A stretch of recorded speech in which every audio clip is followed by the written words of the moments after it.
सोचिए, अगर हक आपके सामने खड़ा हो और बातिल पूरी ताकत के साथ, और फिर भी हक के साथ सिर्फ 72 लोग हों जिनमें 6 महीने का बच्चा भी हो, और सामने हों हजारों का लश्कर। ये कहानी सिर्फ जंग की नहीं, ये कहानी है ज़मीर की। ये कहानी है क़यामत तक जिंदा रहने वाली शहादत की। इसका नाम है करबला। मदीना से सफ़र। रसूल सल्लल्लाहु अलैहि वसल्लम के बाद इस्लाम एक नया मोड़ ले चुका था। यजीद का दौर था जहां हुक्मरानी ताकत से होती थी, न कि तक़वा से। इमाम हुसैन रसूल सल्लल्लाहु अलैहि वसल्लम के नवासे, जिनके लिए नबी सल्लल्लाहु अलैहि वसल्लम ने फरमाया, हुसैन मुझसे है और मैं हुसैन से हूँ। उनसे बैयत मांगी गई, लेकिन बैयत का मतलब था बातिल को हक कहना।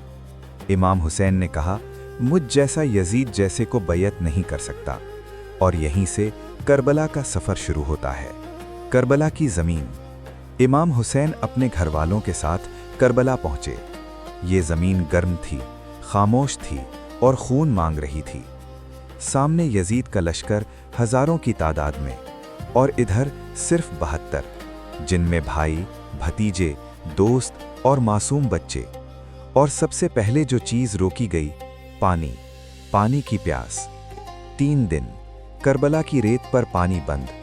मासूम बच्चों के होंठ सूख गए, ख़वातीन की आवाज़ कमज़ोर हो गई। 6 महीने के अली असगर प्यास से बिलख रहे थे।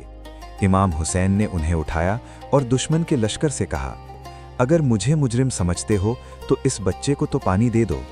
जवाब में तीर चला, और वो तीर सिर्फ बच्चे को नहीं, इंसानियत को भी कत्ल कर गया। एक एक करके शहादत। अब करबला में एक एक करके हुसैन के साथी मैदान में उतरने लगे। हर शहादत एक कहानी थी, हर लाश एक सवाल थी। हज़रत अब्बास पानी लेने गए, लेकिन दरिया के किनारे पानी पीने के बजाय मश्क भरी। हाथ कट गए, फिर भी मश्क न छोड़ी। आखिरी लम्हा आया और अब्बास गिर गए। इमाम हुसैन ने कहा, अब मेरी कमर टूट गई। इमाम हुसैन का आखिरी सजदा। अब मैदान में सिर्फ हुसैन थे, जख्मी जिस्म लेकिन हौसला कायम। नमाज का वक्त हुआ, तीरों के साए में सजदा अदा किया, और फिर चारों तरफ से हमला। तलवार चली, इमाम हुसैन गिर गए। ज़मीन ने रसूल के नवासे का खून पिया और आसमान रो दिया। सर जिस्म से जुदा किया गया, लेकिन याद रखो, सर कटा मगर झुकाया नहीं। करबला के बाद, शहादत के बाद भी जुल्म ख़त्म नहीं हुआ। खैमे जलाए गए, ख़वातीन कैदी बनाई गईं। बीबी ज़ैनब दरबारे यजीद में खड़ी होकर बोलीं, तू समझता है तू जीत गया, खुदा की कसम तू सिर्फ अपनी रुसवाई लिख कर गया। करबला का पैगाम।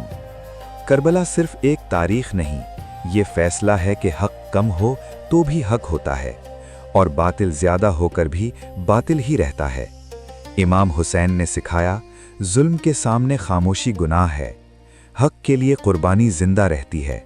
और इसलिए करबला आज भी रुलाती है, क्योंकि ये कहानी सिर्फ सुनी नहीं जाती, महसूस की जाती है।